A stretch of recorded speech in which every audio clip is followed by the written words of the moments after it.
임절, 또 웨슬리 목사님의 회심 283주년 기념 주일이기도 합니다.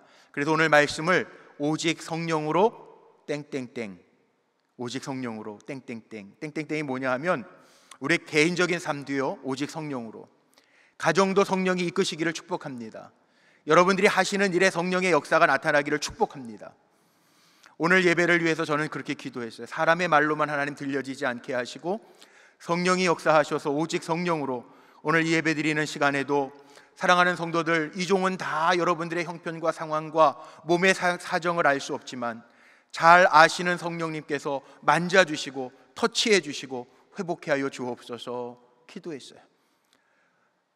저는 다 찾아갈 수 없지만 무소부재하신 성령님께서 이 자리에도 임재하시고 성도들이 예배하는 곳곳마다 성령, 무소부재하신 성령께서 찾아가셔서 그들을 도우시고 인도하시고 복되게 하여 주옵소서, 오직 성령으로 역사하여 주옵소서 기도했어요.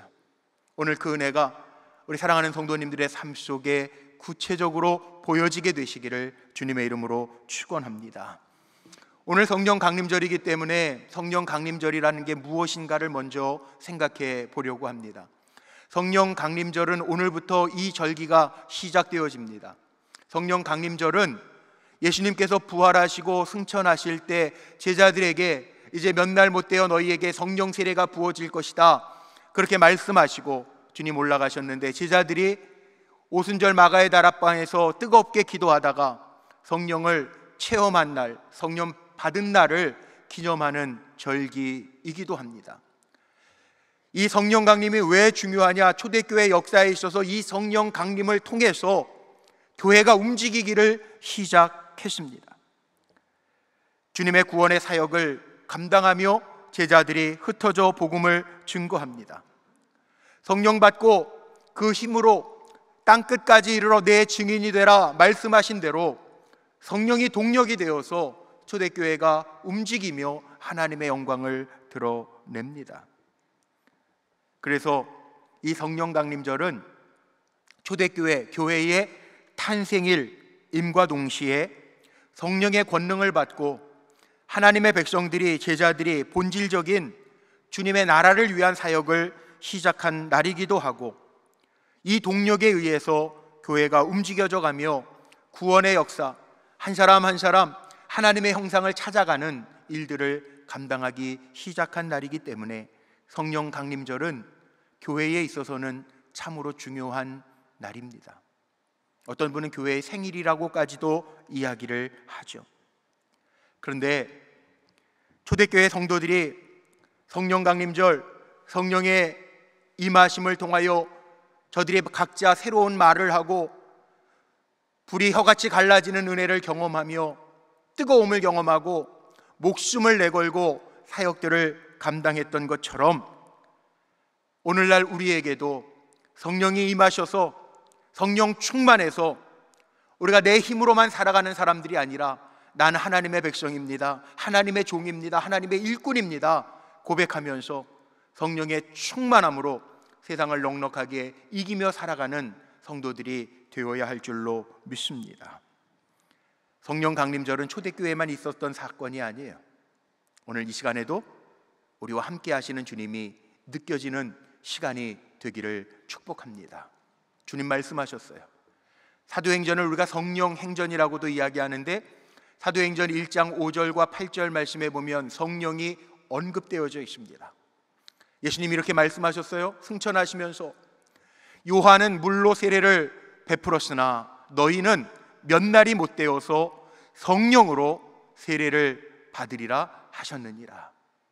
오늘 이 시간에 성령의 역사가 우리 사랑하는 성도님들 한 분 한 분 가운데 임하여지기를 축복합니다. 8절 말씀에 보면 이런 말씀이 있습니다.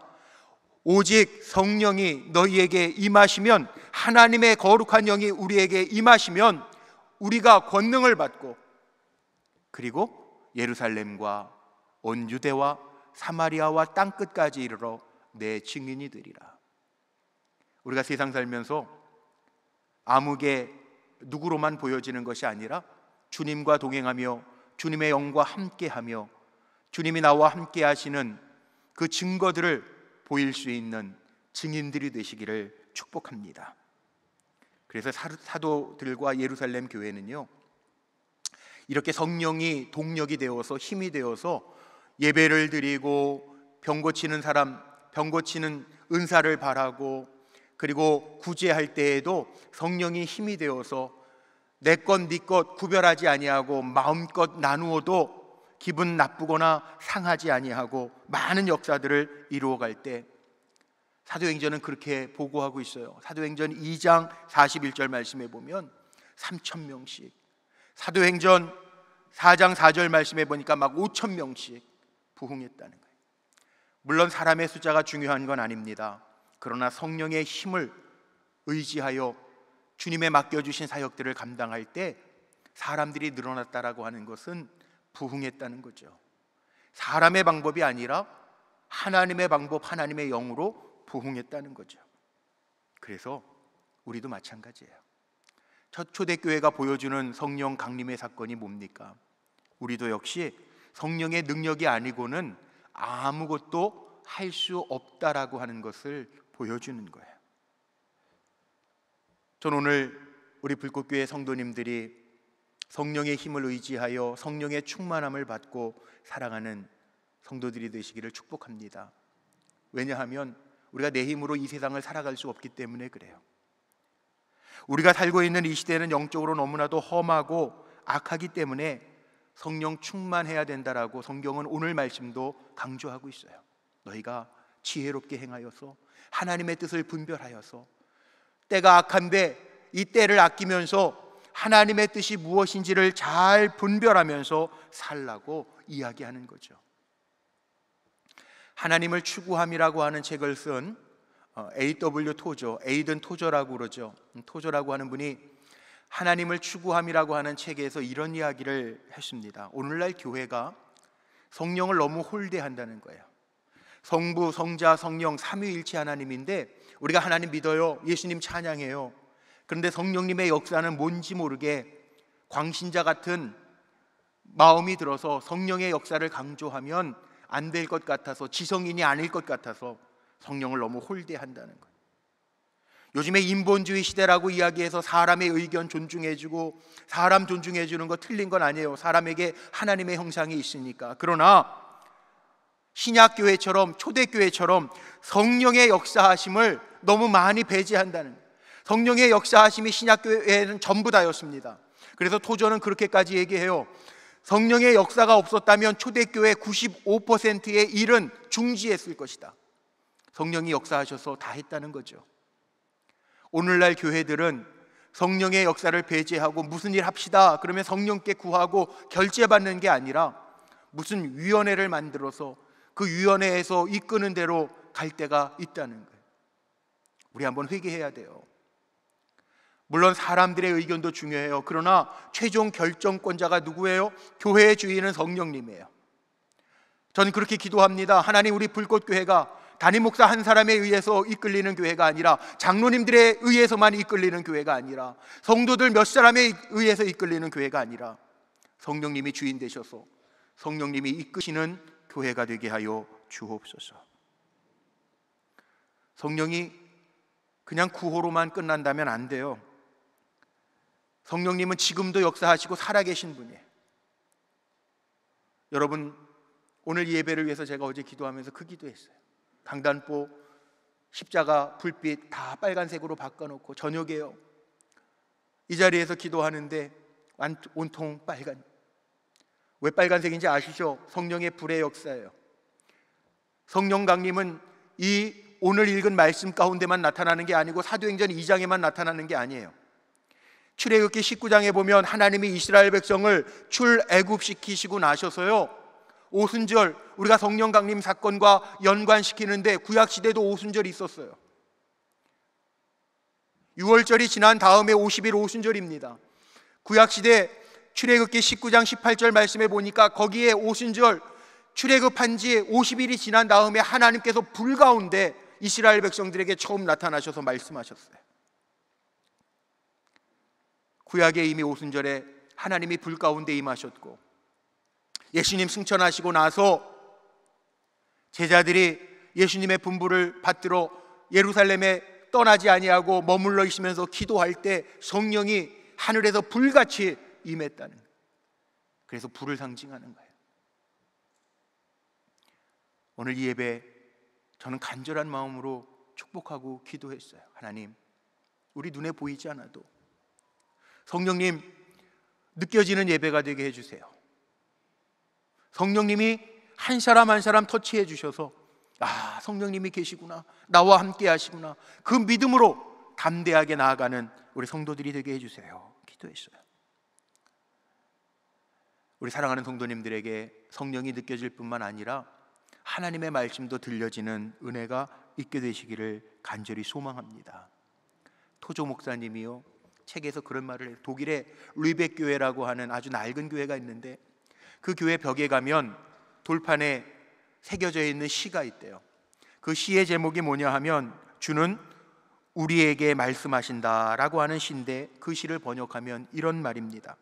너희는 나를 주라 부르면서 따르지 아니하고, 너희는 나를 빛이라 부르면서 우러러보지 않고, 너희는 나를 길이라 부르면서 따라 걷지 않고, 너희는 나를 삶이라 부르면서 의지하지 않고, 너희는 나를 존귀하다 하면서 섬기지 않고, 너희는 나를 강하다 하면서 존경하지 않고, 너희는 나를 의롭다 하면서 두려워하지 않으니 그런즉 너희를 꾸짖을 때에 나를 탓하지 말라라는 시가 있다.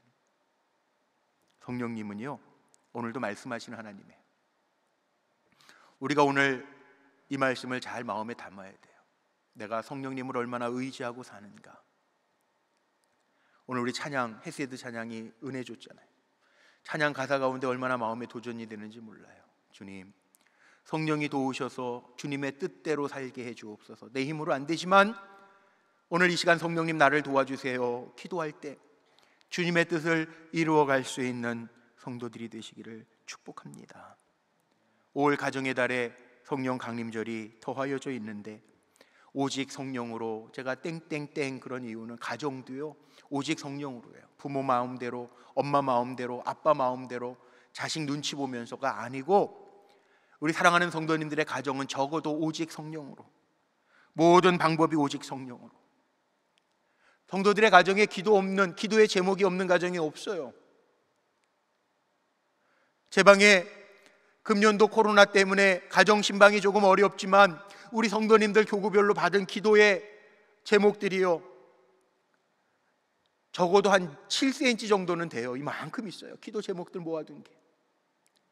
기도 제목이 없는 가정이 없어요. 그런데 저는 기도할 때마다 이렇게 기도합니다. 하나님, 성도들의 가정에 이런 기도 제목들이 있어요. 그러나 기도 제목으로 끝나지 아니하고 성령이 개입하셔서 이 기도의 제목들이 간증의 제목이 되게 하여 주옵소서. 성령이 역사하시면요 나타나요, 하나님의 역사가. 성령은 다 아신다고요. 너무나도 정확하게 아신다고요. 사람은 실수할 수 있어요. 그런데 성령님은 실수하지 않으세요. 제게 이런 실수가 있었어요. 한 20여 년 전이죠. 저 불꽃교회 정자동에 있을 때 우리 교회 결혼한 지 몇 년이 지났는데 아이를 갖지 못해서 그 기도 제목 때문에 부부가 와서 새벽 기도 하시던 분이 있었어요. 너무 안타깝죠. 새벽 예배를 인도하고요, 안수기도 해드려야 되겠다고 그러고 내려갔는데, 그때는 본당에서 새벽 예배 드리고 불을 다 끄잖아요. 새벽 통성으로 주여 부르짖고 불을 다 끄잖아요. 불이 다 꺼졌어요. 내려가서 안수기도를 부부의 머리 위에 손을 얹고 기도해 줬어요. 나중에 몇 달 후에 그 가정에 아이가 생겼는데 신방 가서 축하해주고 축복해주면서 기도해주는데 그 여자 집사님이 저한테 그러더라고요. 목사님, 근데요, 그때 목사님 안수기도 해주셨잖아요. 근데 불 꺼지는 순간에 자리를 옮겨 앉았대. 제가 내려가는 동안에 아마 자리를 옮겨 앉았나 봐요. 그래가지고 엉뚱한 남자하고 그 여자 집사님하고 손 얹고 제가 기도해요. 이게 정말 큰일 날 일이죠. 예? 그때 제가 처음 신방 가가지고 그 얘기를 들어 당황했는데, 그래도 참 감사한 거는 성령님께서 그 가정에 아이를 주셨어요. 그래서 제가 그때 느낀 게 있어요. 사람은 실수할 수 있는데 성령님은 아시고 역사하시는 거예요. 가장 정확하게 아시는 거예요. 이게 성령님이에요. 내가 잘못 구할 수 있는데 하나님은요 정확하게 역사하시는 하나님이세요. 그러니까 오늘날 저나 여러분이나 현대인의 모든 삶의 영역 속에서 필요한 것 중에 하나가 뭐예요? 성령의 도우심이에요. 성령의 도우심. 뭐 오늘날 과학기술이 발달하고 AI, 인공지능의 시대라고 이야기해도요 그 어느 때보다 성령의 도우심이 필요한 시대를 우리가 살고 있어요. 하나님의 능력이 아니면 여전히 우리는 살 수 없는 존재들이에요. 단순히 병고침뿐만 아니고, 단순히 가족 구원의 역사뿐만이 아니고, 경제적인 돌보심뿐만이 아니고, 자녀들의 미래에 대한 것뿐만 아니고, 우리에겐 성령 충만함이 없으면 오늘도 난 살 수 없어요. 오늘 저와 여러분의 하나님 앞에 간구함이 주여 성령 충만하게 하셔서 나를 도와주셔서 주 뜻대로 살게 하옵소서 기도하는 가운데 그 성령의 이끄심을 맛보는 믿음의 성도들이 되시기를 축복합니다. 이게 정말 중요한 거예요. 다른 사람들은 스펙을 얘기해요. 우리는 스펙이 아니에요. 성령의 충만함이에요.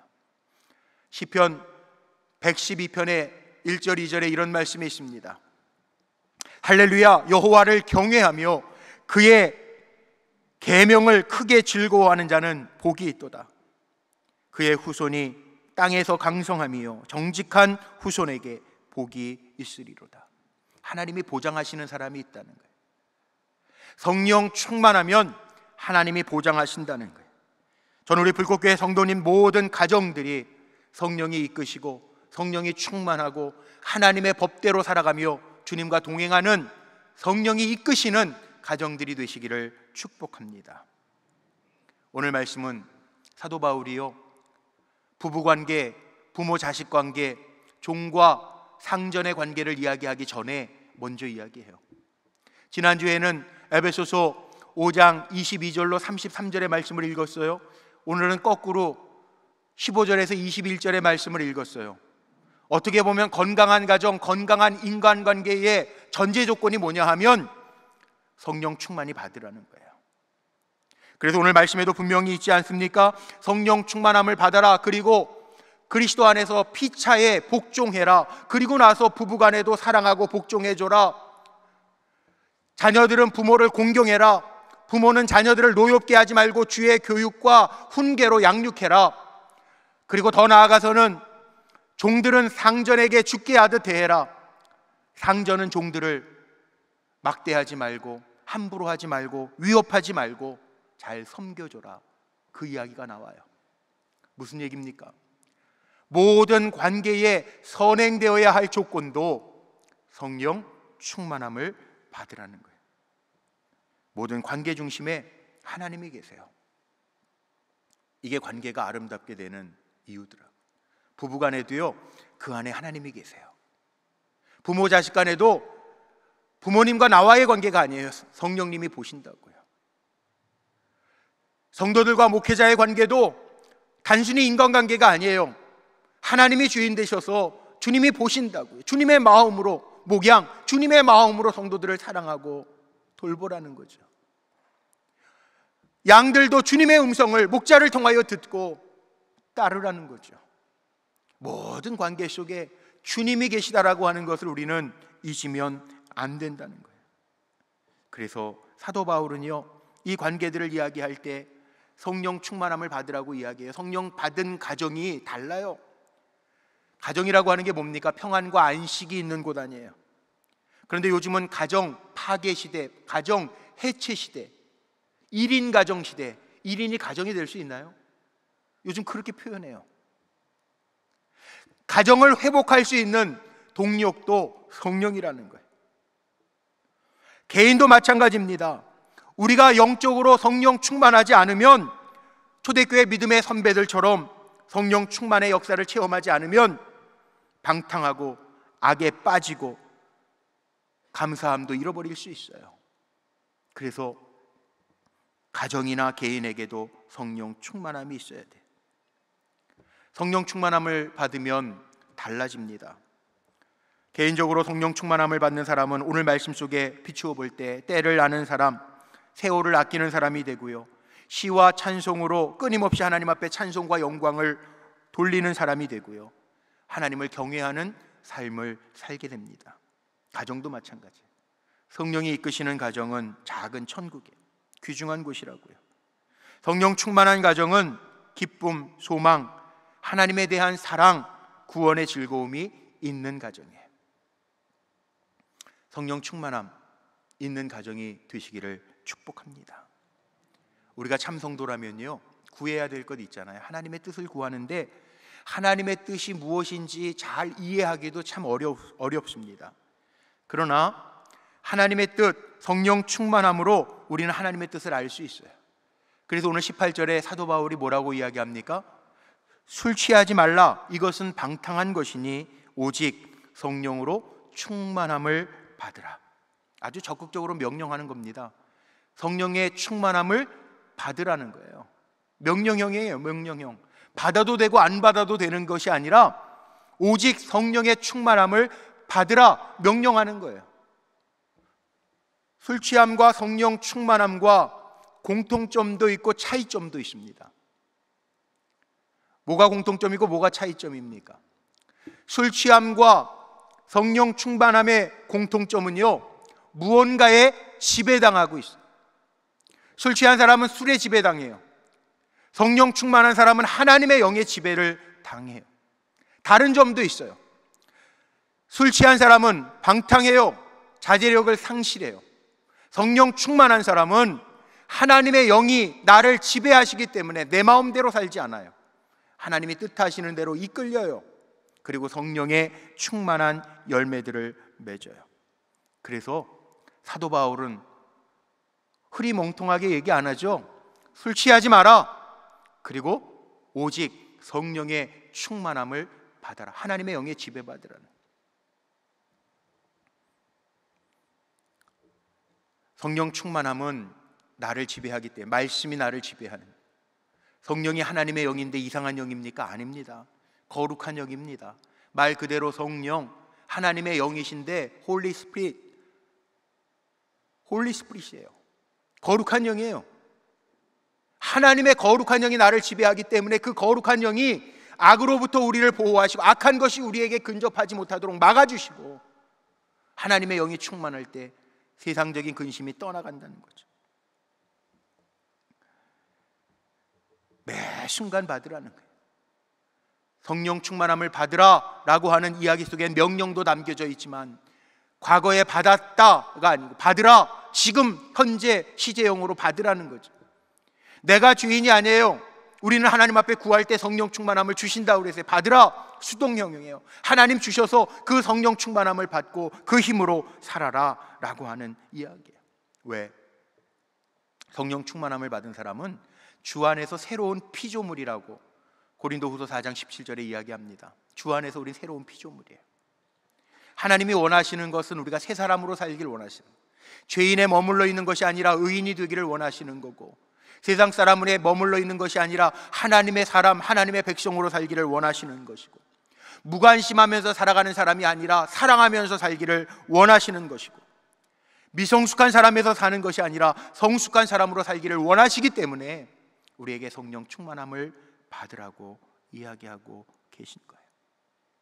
오늘 본문에 나와 있는 것처럼 가정과 연관시켜 볼 때요, 성령 충만함을 받은 사람은요, 받은 가족들은요, 받은 가정은요, 세 가지가 다르게 보여야 돼요.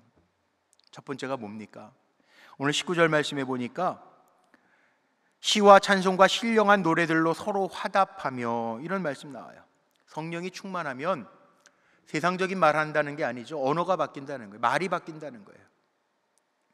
사도행전 2장에 보니까 성령이 불같이 하늘에서 임할 때 사람들이요, 말이 달라졌어요. 말이, 물론 방언, 하나님의 나라의 말로 기도하기 시작했다고 하지만 말이 바뀌었다는 거예요. 말이, 언어가 바뀌었다는 거예요. 성령이 충만하면 우리의 말이 거칠어진 말이 아니에요. 상처 주는 말이 아니에요. 평안과 사랑을 주는 축복의 말들을 한다는 거예요. 그래서 성령이 충만한 가정은요, 말이 바뀌어요. 남편이 아내에게, 아내가 남편에게, 부모가 자녀에게, 자녀가 부모에게 말이 바뀌어요. 이게 성령 충만의 증거예요. 성결한 언어를 사용하고 서로 축복해주고 거짓과 속임수는 멀리하고 그러니까 성령 충만함을 받은 사람은요, 언어에서부터 달라요.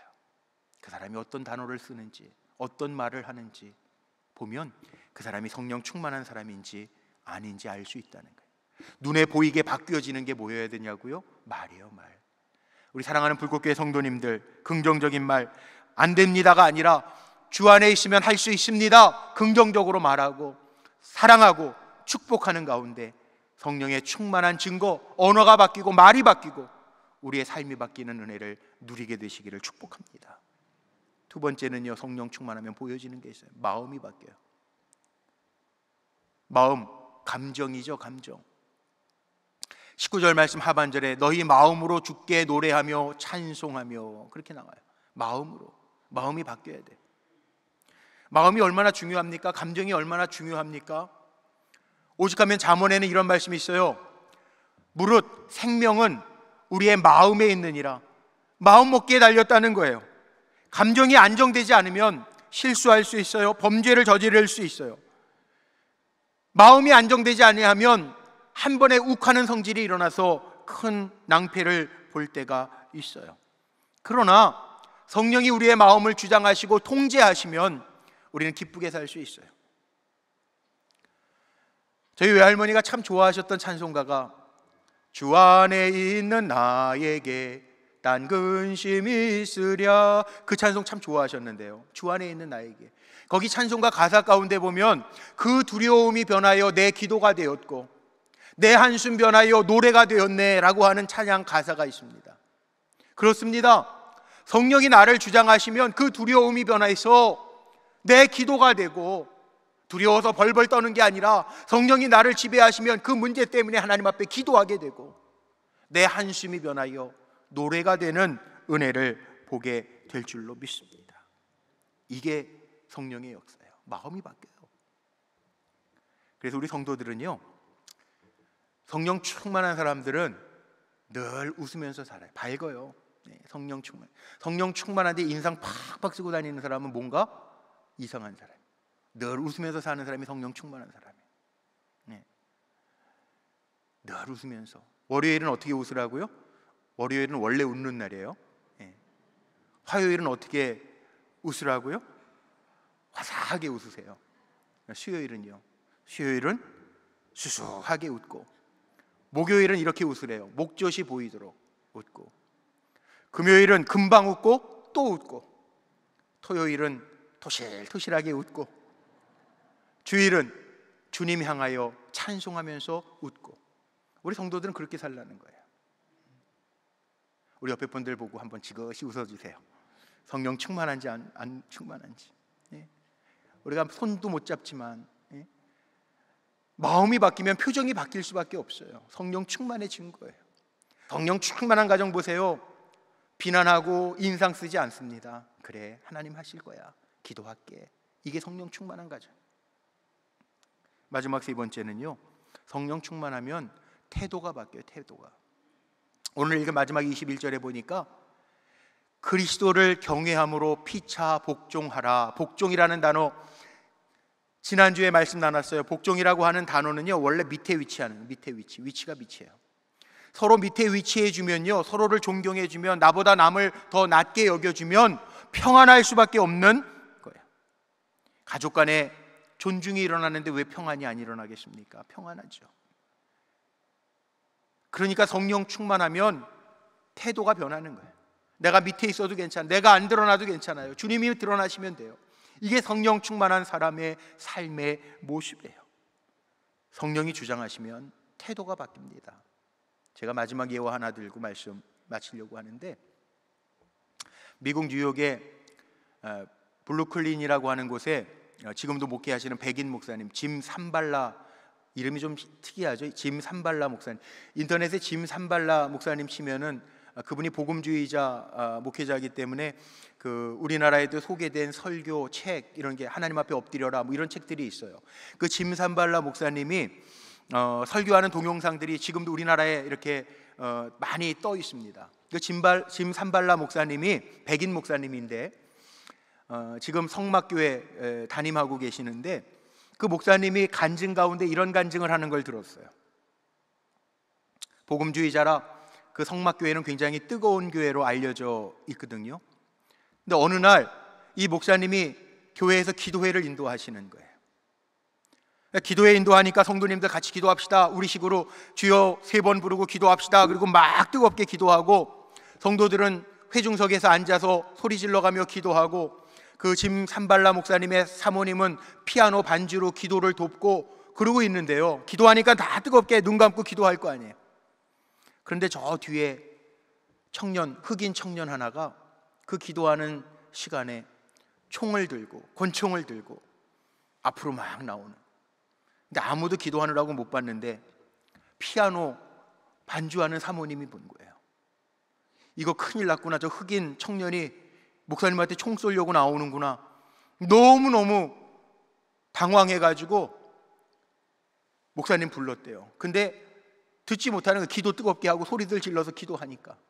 그런데 그 청년이 나오더니, 뚜벅뚜벅 나오더니 이 강대상 위에다가 권총을 딱 내려놓고 다시 내려가면서, 이 권총 땅 소리가 나니까 목사님 봤겠죠? 그 청년이 내려가면서 중간쯤 가서 예수님 나 좀 도와주세요. 그리고 소리쳐 울더라는 거예요. 나중에 진정시키고 얘기를 들어보니까 애인이 변심해가지고 권총으로 쏴 죽이려고 가던 길에 교회를 발견해서 들어와요. 뜨겁게 기도하는데 맨 뒤에 앉아 있었는데요, 그의 마음을 성령님이 바꿔놓으셔서 그 권총을 가지고 가서 쏴 죽이는 게 아니라 목사님 앞에 권총 내려놓고 기도하고 싶은 마음이 들어서, 미국엔 그런 일들 많잖아요. 권총 소지할 수 있는 나라니까 우리 뉴스를 통해서 보잖아요, 가끔 가다가. 그런데 그렇게 하지 아니하고 권총 십자가 앞에, 강대상 앞에 내려놓고 주님 나 도와주세요, 나 도와주세요. 그리고 기도하면서 바뀌었다. 그 산발라 목사님이 이간증을 하면서 그렇게 이야기하더라고요. 사람의 마음을 누가 조종하느냐에 따라서 사람의 태도가 달라진다는 거예요. 성령님의 인도를 받아야 할 이유가 여기 있다는 겁니다. 자, 우리 사랑하는 성도님들, 성령님의 인도함을 받고 내 삶의 태도가 바뀌어지고 하나님이 이끄시는 대로, 주님이 역사하시는 대로 성령의 역사를 많이 체험하며 살아가는 우리 성도님들이 되시기를 축복합니다. 말씀 마칩니다.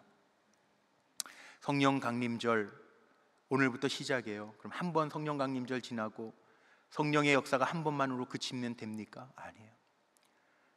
성령이 늘 우리와 함께 하시고 내가 성령 충만함을 받았다라고 하는 이야기는 집에 가셔서 한번 읽어보세요. 출애굽기 19장에 보면 이스라엘 백성이 출애굽 후에 시내 광야에 이르러서 비로소 하나님이 그들에게 모습을 나타내시고 불 가운데 강림하셨다.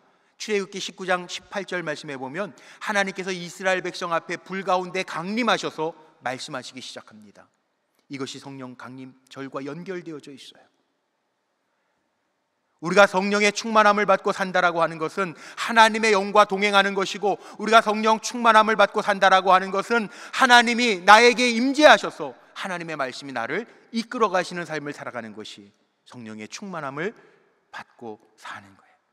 오늘 한 줄 결론을 이렇게 내리고 말씀 마칩니다. 오직 다른 게 아니에요. 오직 성령의 충만함으로 이 악한 세대 가운데에서도 하나님의 거룩하신 뜻을 이루며 승리하는 우리 성도님들의 삶과 성도님들의 가정이 되시기를 주님의 이름으로 축복합니다. 기도하시겠습니다.